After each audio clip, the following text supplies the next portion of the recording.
Ndugu waandishi wa habari,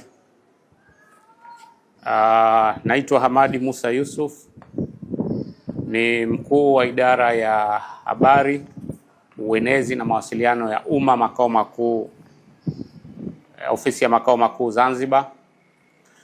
Kupitia kwenu waandishi wa habari, nipo hapa kwa niaba ya Chadema Zanzibar kama msemaji wa chama hicho upande wa Zanzibar, kuzungumzia masuala mawili muhimu. Moja ni kuunga mkono maazimio ya kamati kuu ya chama taifa iliyofanyika mjini Dar es Salaam, ofisi za makao makuu Mikocheni, tarehe 28 na tarehe 29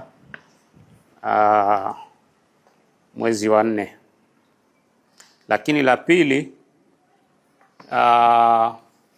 tutazungumzia suala la hali ya kisiasa Zanzibar na pia hali ya mfumuko wa bei na gharama za maisha. Chama cha Demokrasia na Maendeleo Chadema Zanzibar kinatoa kauli ya kuunga mkono maazimio yaliyopitishwa kwenye kikao cha kamati kuu taifa. La kwanza, tunalaani kuendelea kushikiliwa kwa mwenyekiti wa Chadema taifa Mheshimiwa Tundu Lissu na kutoa wito wa kuachiwa mara moja bila ya masharti yoyote. Ndugu wa Tanzania, tunajua mwenyekiti wetu anakabiliwa na moja ya shtaka kubwa la juu kabisa katika nchi yetu, shtaka la uhaini. Lakini takriban tangu alipokamatwa kule Mbinga mwaka jana na kufikishwa Dar es Salaam siku ya pili yake na kufunguliwa mashtaka ya uhaini, mpaka leo kesi yake haijulikani. Kwa hiyo kupitia kwenu tunamwomba Jaji Mkuu wa Tanzania, kama alivyofanya kwenye kesi ya mgawanyo wa mali, kuhakikisha kwamba ameiagiza mahakama ya rufaa kufanya revision ya mashauri na maazimio na maamuzi madogo, na hatimaye mahakama ya rufaa ikaweza kuyatengua. Tunamwomba Jaji Mkuu aweze kuitisha faila kesi ya Mheshimiwa Tundu Lissu na aweze kutoa maagizo ya kuhakikisha hiyo kesi inaendelea na Watanzania wajue kinachoendelea.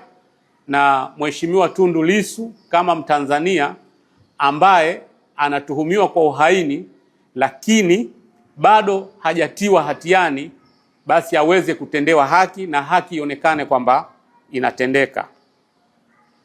Lakini la pili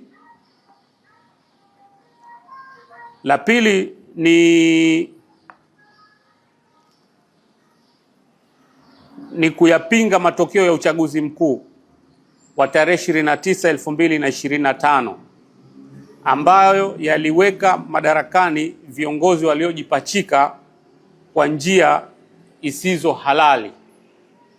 Na hapa pia tunazungumzia suala la uchaguzi mkuu uliodaiwa kufanyika tarehe 29 Oktoba na uchaguzi mkuu uliodaiwa kufanyika Zanzibar tarehe 28 kwa kura ya mapema na tarehe 29 kwa wananchi wengine wasiokuwa vyombo vya ulinzi na usalama, kwamba tunapinga chaguzi hizo zote mbili na matokeo yake.